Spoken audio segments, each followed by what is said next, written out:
Alright, first and foremost, everything in this video has been pre-checked. There is no live ammunition anywhere near here.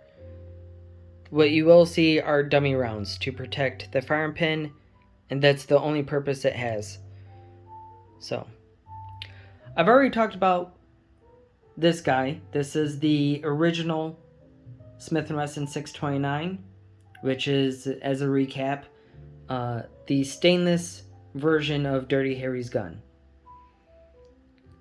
That's the only difference, and the only reason why it looks shiny at all is because I polished it.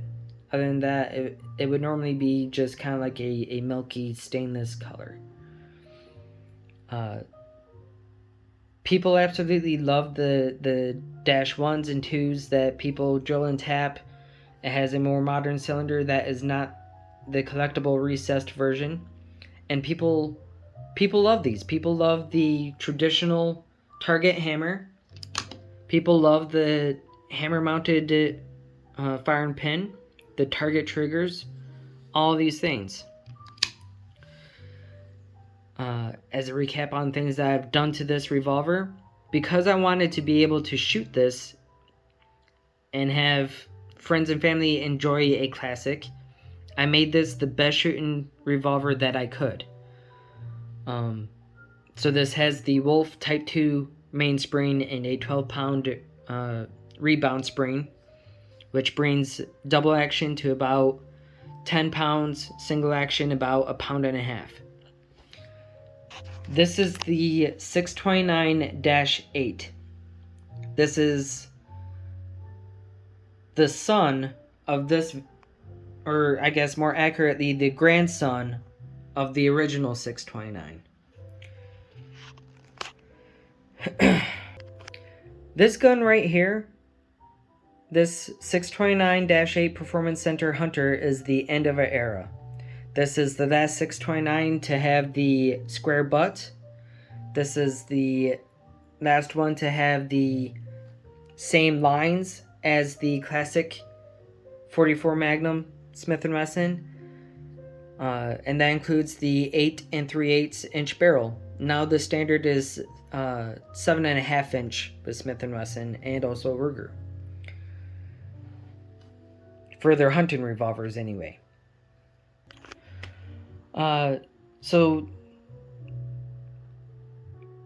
lost my train of thought. I had to step away for a second. Differences include the style of hammer. It's in the old times they would call this a combat hammer, but also with that for these new ones they did the teardrop hammer with a internal firing pin. And then also with these new Smith&Wessons, instead of the traditional lockup for the cylinder being on the barrel right there, they did a ball detent on the crane that locks up right there. And so I find that it doesn't mess with the ejector rod and loosening this nearly as much. The cylinder is, well, obviously non-fluted, but it's non-recessed. So if I ever need to replace this cylinder, it'd be a lot easier to do so. I think that's why for hunting, a lot of people took the dash 1s and 2s of the original 629, and those first few generations after the first one that had the 6 inch and 8.5 or 8 3/8 inch barrel, those ones, a lot of people drilled and tapped those and put scopes on those because they're a lot easier to replace if you need parts replaced. This, I definitely don't want to shoot this too much because nobody is going to redo the pinned barrels. Nobody is going to redo the recessed cylinders. Once this is worn out, it's worn out and gone forever. So this is primarily going to be a safe queen from here on out. This is going to be my hunting revolver, especially for hawks. Now, being Performance Center, I mentioned I have the Type 2 Wolf Spring kit in here. This comes with a Type 2 Wolf Spring, and then I put the 12-pound rebound spring in it, and that's the only modification that I've done to this other than adding the light and the scope. I've grown accustomed to that super high-vis fiber optic front sight. It works so well, and this is definitely made for hunting. There's no doubt about it.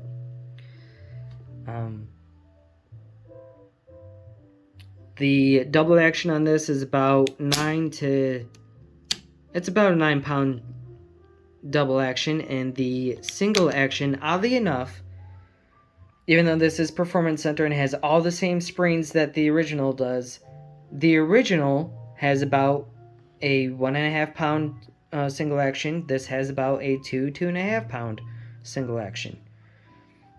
You know, still plenty light enough for accurate work.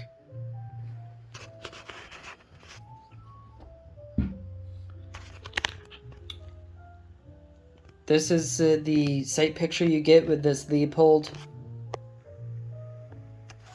2.5 to 8 power, and this is what you can expect with the light if you go hog hunting at night.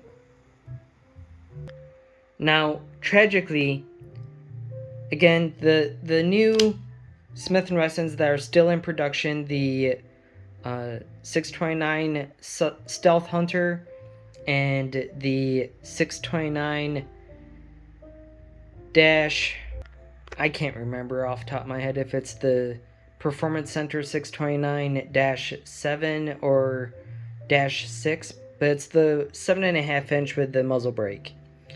This is the only one that I've ever seen that comes with a mount for your lights.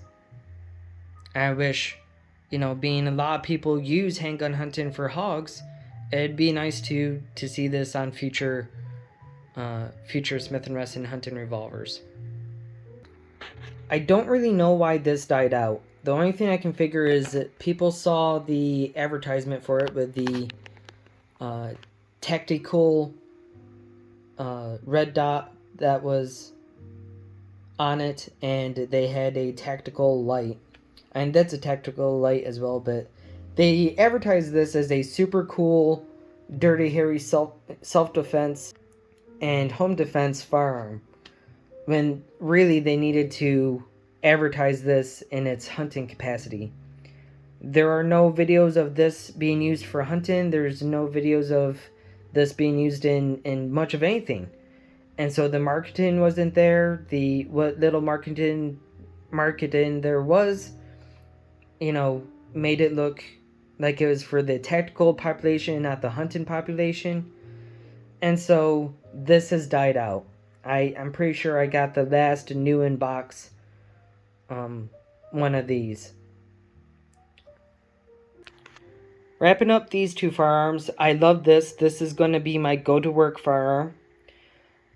I still love the classic. If anybody wants a great hunting revolver that you can polish up and make look like this, but still drill and tap it for a scope, or a lot of times people who owned the 629-1s and -2s and -3s, they have a regular cylinder that can easily be replaced. So if parts wear out, you can just replace them. And people put scopes on them. So there's really, and they're going for $900 to $1,200. You can't beat that. Nothing beats how these feel. Nothing beats how they look. There's still a place in society for the old Smith&Wessons. Alright, credit to guns.com for the video on the current production of the 629 Performance Center Hunters.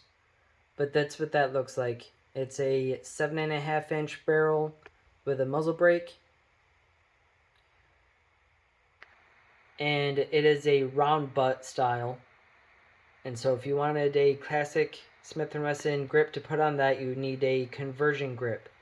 A grip that converts the round butt into a square butt classic grip. Alright, credit for this image is Texas Plinking, and that is the 629, and again I can't remember if that's the -6 or -7, but that is the 629 Stealth Hunter. It's magnet ported in the front, and it has a 7.5-inch barrel, and again a round butt. So if you wanted the classic grips, you'd have to get a grip that is a round to square conversion. So thank you for sticking with this video. I tried to get this under 10 minutes and it's about a minute over. And if you have any questions, let me know. I will in the future have a video on the accuracy of the Performance Center Hunter. And hopefully later after November, you'll see me making a video about hopefully taking my first deer with a handgun with this .44 Magnum.